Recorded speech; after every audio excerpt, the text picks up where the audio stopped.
जय श्री श्याम। लड्डू गोपाल जी के प्यारे प्यारे भक्तों, आप सभी का स्वागत है लड्डू गोपाल जी का यूट्यूब चैनल SRK टिप्स में। कैसे हैं आप सब? आशा करती हूँ कि आप बहुत अच्छे होंगे। तो देखिए दोस्तों, आज फिर एक नई बड़ी प्यारी सी वीडियो के साथ, जिसमें आज हम लड्डू गोपाल जी की प्यारी प्यारी सी बातें करेंगे। तो इसलिए वीडियो को पूरा जरूर सुने। अगर लड्डू गोपाल जी की ये वीडियो आपको पसंद आए तो एक कमेंट करके ज़रूर बताइएगा। तो चलिए वीडियो शुरू करते हैं। देखिए प्यारे प्यारे भक्तों, लड्डू गोपाल जी के साथ ऐसा हो जाता है क्योंकि घर में जब छोटे छोटे बच्चे होते हैं तो वो जाने अनजाने में बाल गोपाल जी के पास चले जाते हैं और उनको हाथ में लेकर खेलने लगते हैं। उनको नहीं पता होता है कि ये कौन है, क्या है, लेकिन ऐसा जब वो करते हैं, हाथ में लेते हैं, तो उनके हाथ से वो छूट भी जाते हैं। देखिए ऐसे जब हम देखते हैं तो बहुत दुख होता है, लेकिन अब कर भी क्या सकते हैं। लेकिन ऐसे में क्या होता है कि बाल गोपाल जी को चोट लग भी जाती है।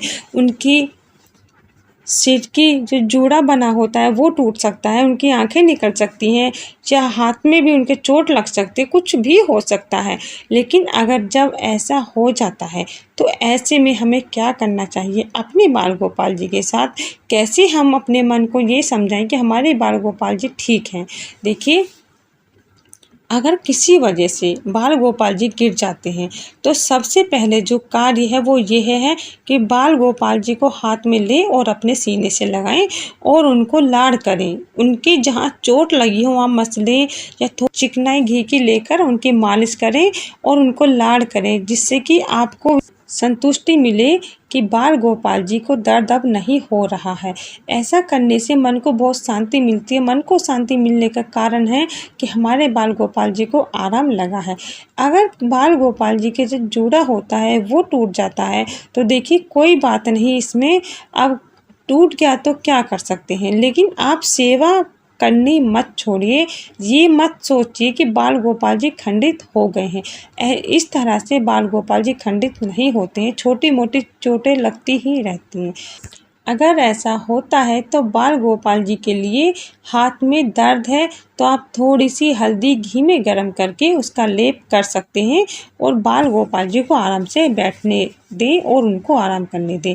अगर किसी वजह से बाल गोपाल जी की आंखें निकल जाती हैं गिरने से, तो देखिए इसमें भी कोई घबराने वाली बात नहीं है। जहां आप गोपाल जी लाते हो या आसपास में आपके पास ऐसी कोई दुकान है जहां बाल गोपाल जी मिलते हैं, तो वहाँ जाकर आप बाल गोपाल जी के विग्रह के बारे में बात कर सकते हैं। आप उनसे पूछ लीजिए कि हमारे बाल गोपाल जी के साथ इस तरह से दुर्घटना हो गई है, क्या आप उनको ठीक कर सकते हो या नहीं कर सकते हो? तो आप उनसे मालूम करें और बाल गोपाल जी की आंखें ठीक करवा सकते हैं। लेकिन इसका मतलब ये नहीं कि बाल गोपाल जी खंडित हो गए हैं, आप उनकी सेवा ना करें, उनका विसर्जन कर दें या उनको कहीं गड्ढे में दाब दें या कहीं छोड़ आएँ। ऐसा मत करना। देखिए छोटी मोटी चोटें लगती ही रहती हैं। जब घर में बच्चे होते हैं, खुद के भी हाथों से छूट जाते हैं जब बाल गोपाल जी किसी वजह से नाराज़ हो जाते हैं। तो इसका कारण ये नहीं है कि हम अपने बाल गोपाल जी से मुँह मोड़ लें, क्योंकि देखिए हम बाल गोपाल जी की सेवा करते हैं, वो कितना काम हमारा करते हैं, कितना संवारते हैं, वो हर दुख दर्द से हमें दूर रखते हैं, हमारे मन को कितना सुकून मिलता है। लेकिन अगर बाल गोपाल जी किसी वजह से ऐसा उनके साथ होता है तो आप उनको अकेला ना छोड़ें। ऐसे में आप उनका साथ दें और कोशिश करिए ये समझने की बाल गोपाल जी की ऐसी स्थिति क्या हुई, क्या हमसे कोई गलती हो गई है, क्या बाल गोपाल जी हमसे नाराज़ हैं? तो आप अपने आसपास के समय को ध्यान दीजिए और कोशिश करिए कि ऐसा क्या हुआ आपसे जिसकी वजह से बाल गोपाल जी नाराज़ हो गए हैं। अगर आपको समझ में आ जाती है कुछ ऐसी बातें या कुछ ऐसे पल आपको समझ आ जाते हैं जिससे आपको लग सकता है कि हाँ ये बात गलत है जो मुझसे हुई है और बाल गोपाल जी इसीलिए नाराज़ हैं, तो आप उनसे क्षमा याचना करें, उनसे प्रार्थना करें कि हे बाल गोपाल जी मुझे माफ़ कर दीजिए, आगे से मैं ऐसी कोई गलती नहीं करूँगा। और इस तरह से बाल गोपाल जी से बातें करके, उनका स्नान करके, चंदन रोली लगाकर उनको अच्छे से पूजा के घर में अच्छे से बिठाएं, मंदिर में बिठाएं, उनकी आरती करें और उनके भोग प्रसाद की व्यवस्था करें और उनको आराम करने दें। देखिए हमारे जो बाल गोपाल जी होते हैं वो हमें हर समय का एक उदाहरण देते रहते हैं। हम पल पल बाल गोपाल जी को याद करते हैं, नाम ध्यान करते रहते हैं, तो वो भी जानते हैं कि हमारे मन में क्या है और आने वाला जो समय है उसकी भी इशारा वो हमको देते हैं। अगर हम नहीं समझ पाते हैं तो हमारे बाल गोपाल जी भी बहुत ज़्यादा परेशान होते हैं। वो समझ नहीं पाते कि अब वो करें तो करें क्या। देखिए, ऐसा तो नहीं हो सकता है कि वो जादू से कुछ कर दें और हम ठीक हो जाएं या हमारी आने वाला समय ठीक हो जाए। वो इशारा देते हैं, इशारे समझना ना समझना वो हमारा काम है।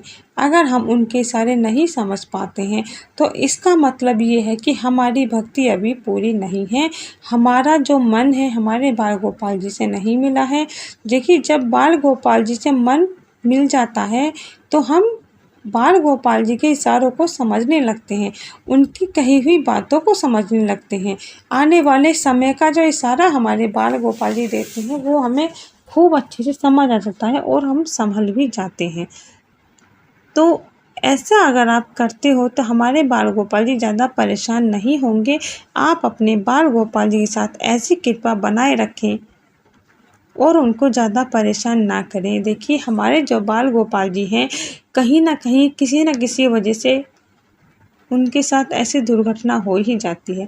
जब ऐसी दुर्घटना हो जाती है तो आप अपने बाल गोपाल जी से अपना मुँह ना मोड़ें, बिल्कुल भी ना मोड़ें। तो आप इन बातों का ध्यान ज़रूर रखें। इसी के साथ जय श्री श्याम, राधे राधे।